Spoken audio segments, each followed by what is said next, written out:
El Señor esté con ustedes. Y con su espíritu. Proclamación de la buena nueva de nuestro Señor Jesucristo, según San Lucas. Gloria a ti, Señor. Transcurrido el tiempo de la purificación de María, según la ley de Moisés, ella y José llevaron al niño a Jerusalén para presentarlo al Señor, de acuerdo con lo escrito en la ley. Todo primogénito varón será consagrado al Señor. Y también para ofrecer, como dice la ley, un par de tórtolas o 2 pichones. Vivía en Jerusalén un hombre llamado Simeón, varón justo y temeroso de Dios, que aguardaba el consuelo de Israel. En él moraba el Espíritu Santo, el cual le había revelado que no moriría sin haber visto antes al Mesías del Señor.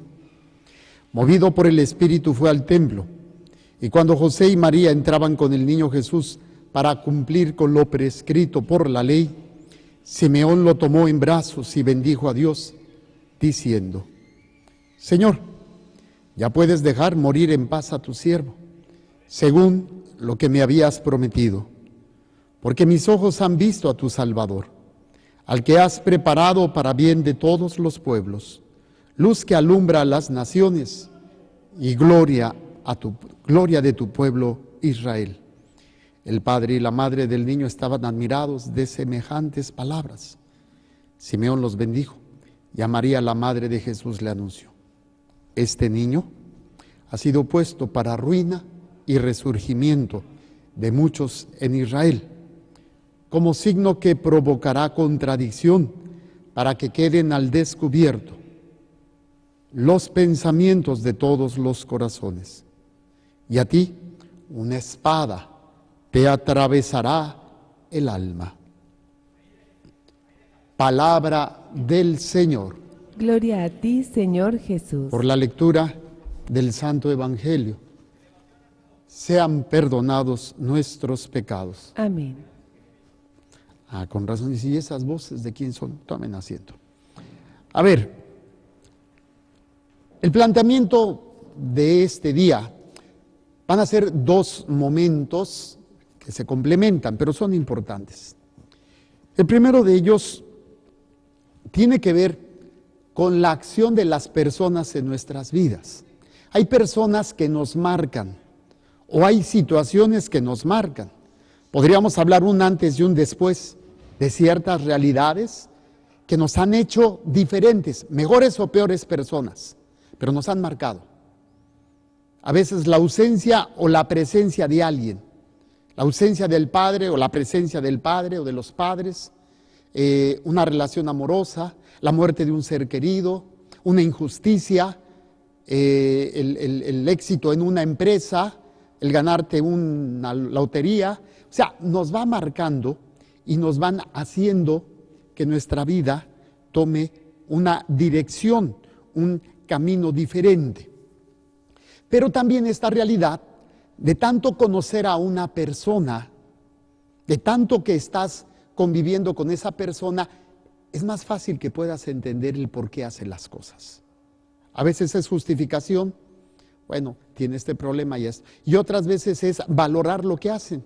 Cuando son personas, por ejemplo, muy artistas o les gusta el arte, y pues uno valora lo que hacen y lo descubre y dices, wow, qué hermoso, ¿no?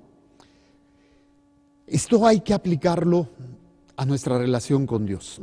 Primero que nada, si yo no entiendo y no conozco lo que es Dios, en la medida de mis posibilidades, obviamente yo nunca podría abarcarlo ni agotarlo, pero puedo llegar a tratar de entender en mi humana capacidad lo que es Dios, quién es Dios y cuál es el proyecto de Dios. Porque si yo entiendo esto, voy a entender la misa.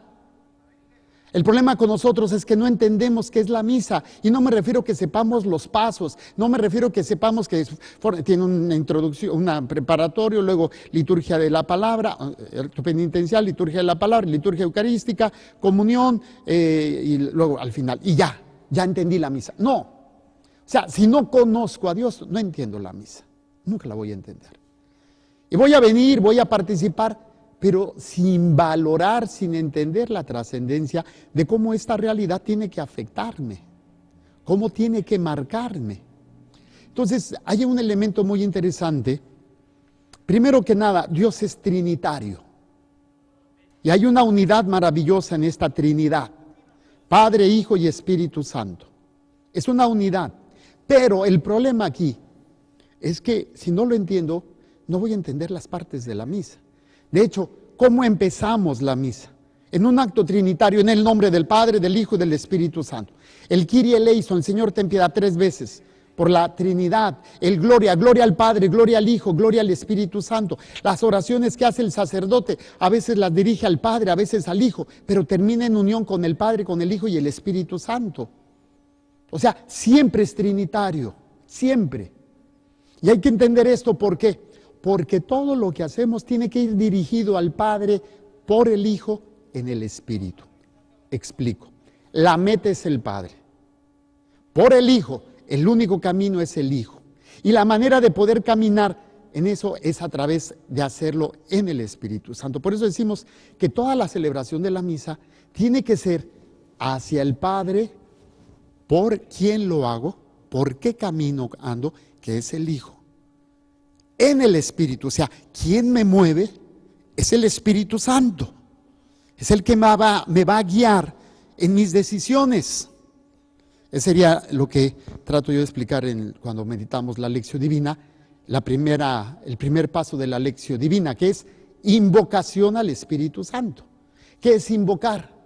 Es hacerlo presente, pero no para que me dirija en un aspecto nada más de mi vida. Es para que me dirija a todo. Yo uso mucho una comparación, me gusta mucho usar comparaciones para tratar de entenderlo.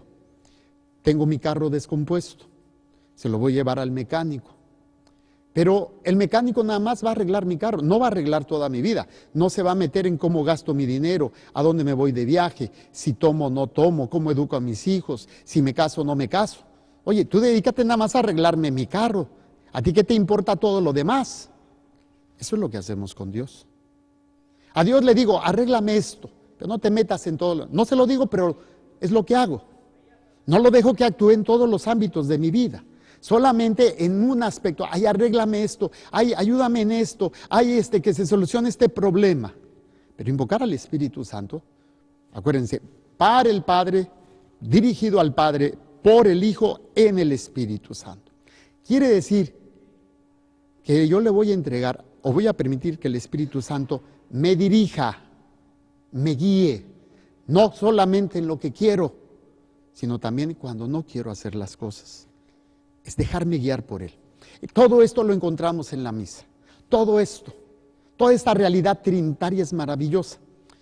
No voy a alcanzar a meterme en todo. Nada más quiero analizar una parte de la misa, un momento doxológico hermoso, una de las doxologías o de las alabanzas que se hace a la Trinidad, pero que quisiera hacerlo en función de Jesucristo.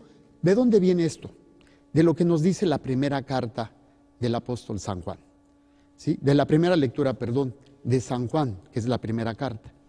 Dice, queridos hermanos, en esto tenemos una prueba de que conocemos a Dios, en que cumplimos sus mandamientos. El que dice, yo lo conozco, pero no cumple sus mandamientos, es un mentiroso. Y la verdad no está en él. Pero en aquel que cumple su palabra, el amor de Dios ha llegado a su plenitud y precisamente en esto conocemos, hay que ver, aquí es el diagnóstico, hasta dónde estoy unido a Dios, a la Trinidad. Y dice, en esto conocemos que estamos unidos a Él. El que afirma que permanece en Cristo debe de vivir como Él vivió. Bueno, esto es a lo que tenemos que aspirar. Ahora, vamos a ese momento doxológico en la misa. Cuando se hace la consagración y después al final, en el momento antes del Padre Nuestro, el sacerdote toma el cuerpo de Cristo, el cáliz con la sangre y hace esta doxología. 3 aspectos. Por Cristo, con Cristo y en Cristo. Dice, por Cristo, con Él y en Él.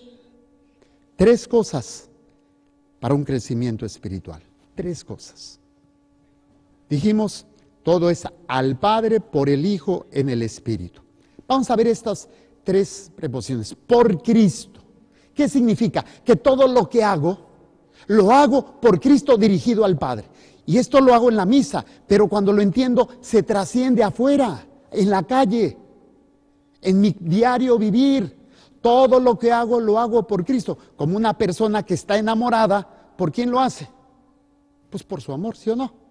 Ya está pensando, ay, que nos vamos a casar, ay, que si esto, ay, que si lo otro. Todo está girando en eso. O cuando los papás lo hacen por los hijos. ¿Para qué los regañan? ¿Para qué los llevan a la escuela? ¿Para qué esto? Porque están pensando por ellos. Lo hacen por ellos. ¿Por qué trabaja? ¿Por qué limpian la casa? Por la familia. Entonces, esto es bueno, no estoy diciendo que sea malo, pero sobre ellos, todavía más fuerte, hay que hacerlo por Cristo. Todo lo que haga, hacerlo por Cristo. Al Padre en el Espíritu. Ok, entonces el primer elemento aquí es hacerlo todo por Cristo. Tengo que aprender a hacer que mi vida sea todo por el único que hay que hacer las cosas, por Cristo.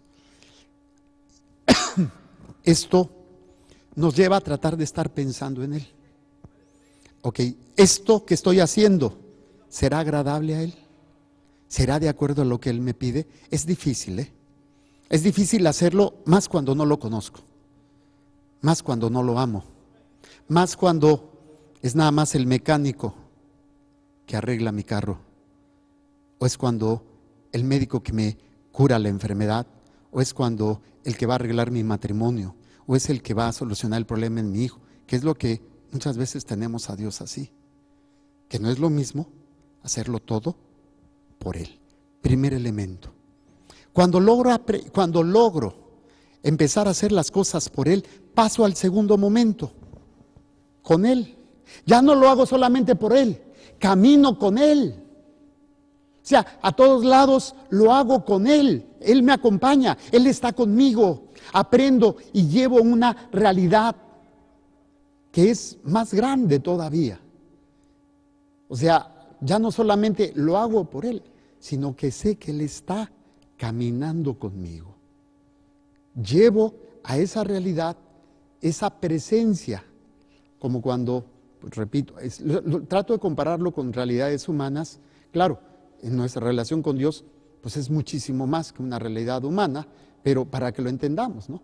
Cuando pues estás siempre caminando de la mano de tu pareja, aunque a veces se separan, todo lo haces con él, con ella, lo hacen unidos. El problema es cuando pues tú tomas una decisión y no la tomas en cuenta, ¿no? Vienen los problemas. Oye, agárrate las cosas, nos vamos. ¿Cómo que? Espérate, oye, y aquí, oye, pues ¿qué tú mandas? Hoy estamos casados, vamos a ponernos de acuerdo, ¿qué pasó aquí? No. Ahí es cuando empiezan los problemas. Entonces, por Cristo. Paso al siguiente paso, con Cristo. Estos dos pasos podemos hacerlos, pero el más interesante es el tercero, en Cristo. En Cristo, cuando me convierto en Cristo, en otro Cristo. Pero cuando digo en otro Cristo, no quiere decir en alguien diferente a Cristo, sino que es Cristo quien vive en mí, cuando ya tomo la identidad de Cristo. Por eso podemos entender ese pasaje donde Jesús dice: aquel que les dé un vaso de agua por ser mis discípulos, me lo hacen a mí, me lo están dando a mí, en esa identidad, a tal grado que cuando Dios me ve a mí, está viendo a su Hijo amado, porque yo tomo la identidad de Cristo, porque ya, dice Pablo, ya no soy yo quien vive en mí, es Cristo quien vive en mí. En Cristo, por Cristo, con Cristo y en Cristo. Eso es toda la misa. Esa es la realidad. Si yo no entiendo la Trinidad, no voy a entender la misa. Y esto no va a trascender a mi vida cotidiana. No la voy a llevar a cabo. Ahora bien, recuerdo nos ha tocado conocer familias muy interesantes Tú ves las fotos de casados y no se parecen. Y después de algunos años, 20, 30, 40, se empiezan a parecer. Tanto es una identidad entre uno que tú dices, oye, pues yo conozco familias, esposos, que han llegado a una identidad que hasta aparentemente físicamente se parecen. Pero hay una identidad, ¿sí? Hay una identidad y dices, oye, como que hay una igualdad ahí, sin perder su personalidad, pero hay una unidad que al final de cuentas, yo siempre lo he dicho, uno de los atributos de Dios que más me encanta y que siempre medito y que es la unidad. La unidad, Padre, Hijo y Espíritu Santo. Un Dios, tres personas unidas. Y esto yo tengo que llegar. El crecimiento espiritual, la maduración espiritual, empezar a hacerlo por Cristo. Después, hacerlo con Cristo, para llegar a ser en Cristo. Por Cristo, con Él y en Él. A ti, Dios Padre, en la unidad del Espíritu Santo, todo honor y toda gloria por los siglos de los siglos. Amén.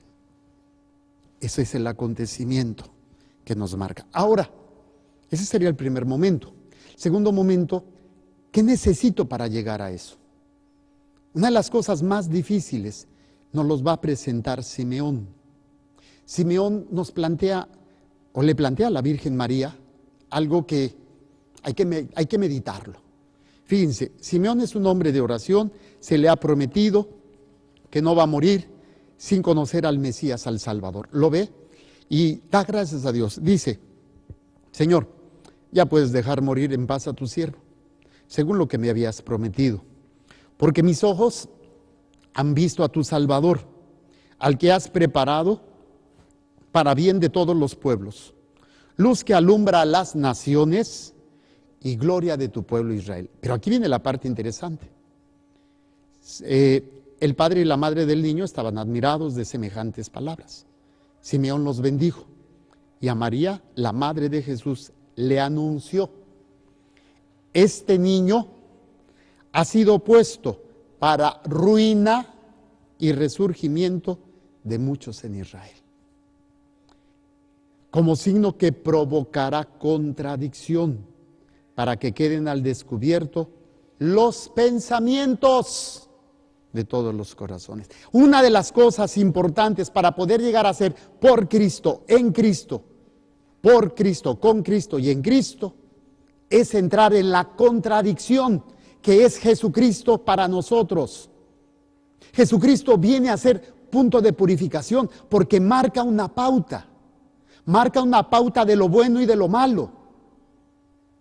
Jesucristo viene a dar pautas morales, principios universales, de verdades, que desgraciadamente hoy nuestra cultura, que es la cultura del relativismo, todo depende de cómo tú te sientas, de cómo te guste, de que lo que tú pienses.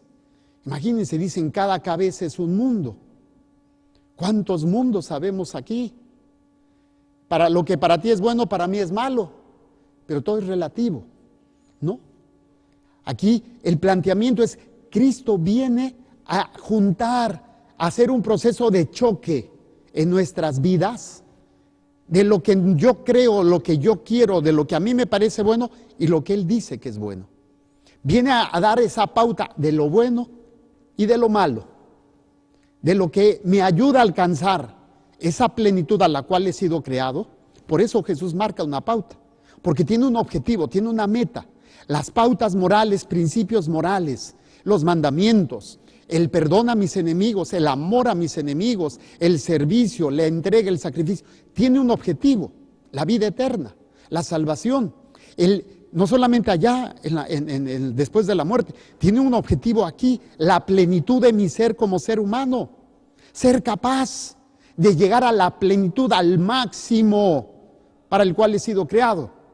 El problema del relativismo moral es que no te va a llevar a un crecimiento, te va a llevar a una satisfacción temporal de algo que te hace sentir bien, pero no te ayuda a crecer.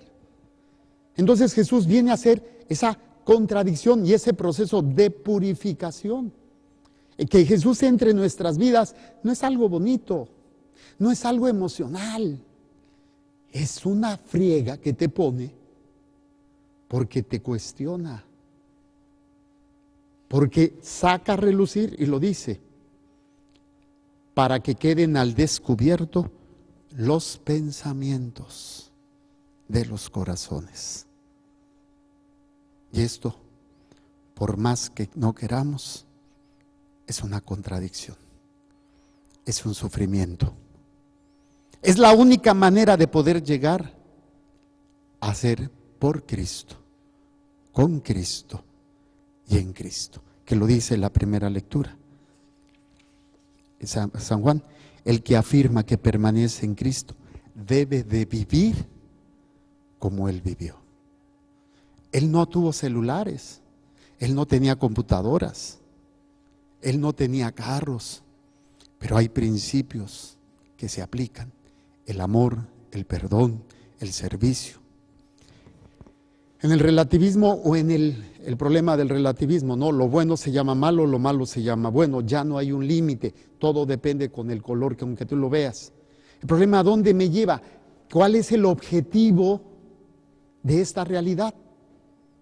No hay una realidad, no hay un objetivo, no hay un principio. O si quieren entenderlo como principio, lo que te hace sentir bien, lo que a ti te gusta, para que tengas tu momento de gloria aquí en la tierra. Pero es temporal. Los valores, los principios universales tienen un objetivo. Cuestan, porque es continuo conflicto entre lo que quiero, entre lo que me gusta y entre lo que no me gusta. Pero es lo que el Señor me pide. Y esto obviamente tiene que aplicarse para mí. El problema con muchos de nosotros, tenemos una mala costumbre, y esto Satanás la aprovecha: juzgar a los demás. El único que tiene el poder de juzgar es el que tiene el poder de salvar. Tú no puedes ver el corazón de la persona. Tú no puedes saber si esa persona lo que está viviendo es una caída y está luchando por salir adelante. En el relativismo moral no te importa. O sea, puedes tener una doble vida, así hablar de Dios y esto, y llevas una doble vida y no tienes la intención de crecer. En la vida moral no quiere decir que no cometas pecados. A lo mejor tienes pecados habituales, a lo mejor la masturbación, la homosexualidad, el alcoholismo, las cuestiones de la lujuria, las caídas en relaciones sexuales con hombres, con mujeres, en el adulterio. Pero estás luchando, eso es lo que importa. Estás luchando, estás tratando de salir de aquí.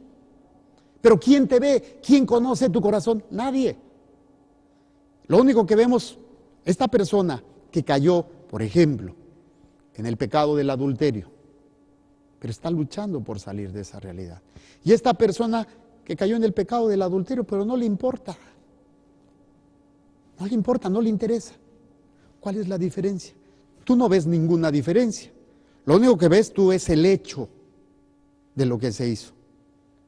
¿Quién puede ver la intención, la lucha, el conflicto del bien y del mal que hay en el corazón de esa persona? Solamente Dios. Entonces, no perdamos el tiempo viendo lo que hacen los demás. Veamos lo que yo tengo que hacer. No seamos jueces. Deja que el Señor actúe en ti esa acción trinitaria. Toda nuestra vida afuera tiene que ser un reflejo de lo que celebramos aquí. Una relación trinitaria. Todo va al Padre por el Hijo en el Espíritu, para llegar a ser Cristo mismo en nosotros.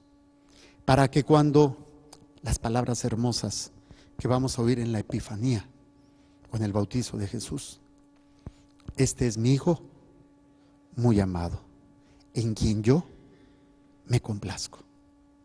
Ponerme la persona de Cristo en mí, para que cuando me vea a mí, esté viendo a su Hijo amado.